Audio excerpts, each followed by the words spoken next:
دکھ کے ساتھ رخصت ہوئے کہ قرآن مجید میں آپ کی یہ دعا بھی موجود ہے کہ پروردگار عالم میں تیرے گھر کے نزدیک، تیرے پاک مقدس گھر کے نزدیک اپنی بیوی اور اپنے بچے کو چھوڑ کر آیا ہوں تاکہ وہ وہاں پر نماز قائم کر سکیں اور تیرے فرما بردار بندے بن سکیں، اور پروردگار تو ان کی ان عبادتوں کو قبول کرنا اور ان کو ان تمام پھلوں کو بھی عطا کرنا جس سے وہ اپنی زندگی گزر بسر کر سکیں۔ تو یہاں تک تو ہو گیا جناب ابراہیم کا رول کہ انہوں نے کس طرح سے اپنے بیوی بچے کو چھوڑا اور وہاں سے پھر چلے گئے۔ لیکن اب یہاں سے محاذ شروع ہوتا ہے جناب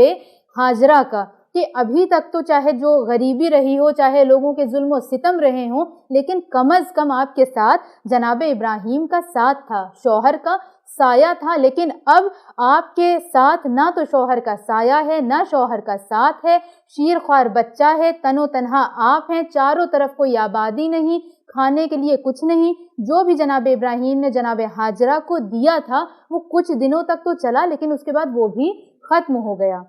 یہاں تک کہ جناب ہاجرہ کا شیر بھی خشک ہو چکا تھا۔ اب آپ تصور کریں ایسے عالم میں جناب ہاجرہ نے کس طرح سے اپنے اس مشن کو آگے بڑھایا۔ اگر کوئی اور خاتون ہوتی تو یا تو وہ وہاں پر شوہر کے نہ ہونے کا شکوہ کرتی، گلہ کرتی، روتی چلاتی، یا پھر وہ اپنے آپ کو مار کر خود بھی دفن ہو جاتی اور اپنے بچے کو بھی مار کے وہ دفن کر دیتی۔ مگر ہمارا سلام ہو ہاجرہ جیسی خاتون پر کہ جنہوں نے تمام چیزوں کو مد نظر رکھتے ہوئے، اور اسپیشلی یہ کہ مجھے ایک ایسے بچے کی تربیت کرنی ہے کہ جو پرچم توحید کو بلند کرے گا۔ اب آخر کار وہ مقام بھی آیا کہ جب جناب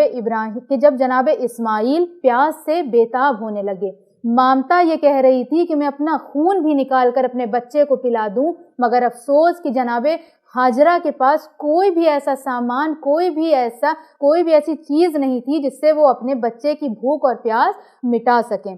اور یہی وجہ تھی کہ جب آپ نے دور دراز تک چکر لگانے شروع کیے اور جب آپ نے سراب کو دیکھا تو آپ پانی سمجھ کر اس کے پیچھے دوڑنے لگیں، لیکن جب نزدیک جاتی تو آپ کو کیا معلوم ہوتا کہ یہ سراب ہے، یہ پانی نہیں ہے۔ اور اللہ کو جناب ہاجرہ کا یہ عمل اتنا پسند آ گیا کہ پروردگار عالم نے قیامت تک کے تمام مرد اور تمام عورتوں کے لیے اس عمل کو واجب قرار دے دیا۔ اور اس کے بعد جناب ہاجرہ نے ناگہاں دیکھا کہ جناب اسماعیل جہاں پر ایڑیاں رگڑ رہے ہیں وہاں سے پانی جاری ہوا۔ جیسے ہی جناب ہاجرہ نے یہ دیکھا، آپ نے شکر کے سجدے کیے کہ پروردگار تیرا شکر ہے کہ تو نے ہماری دعا کو سن لیا۔ اور اس کے بعد وہ جگہ کہ جہاں پر کل تک پرندے بھی پر نہیں مارتے تھے، اب وہ جگہ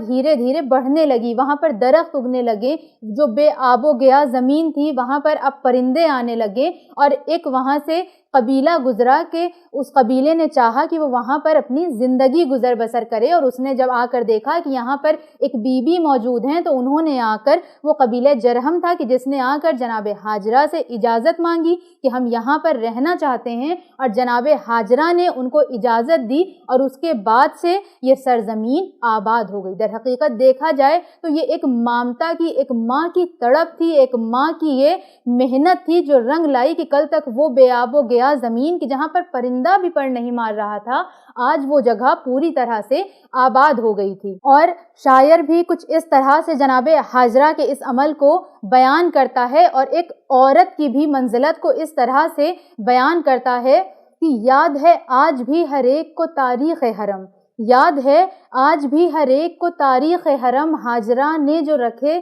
دشت لق و دق میں قدم، ریگزاروں سے ابلنے لگی سیل زمزم، آخرش بن گئی مکے کی زمین رشک ارم، آ کے جنگل میں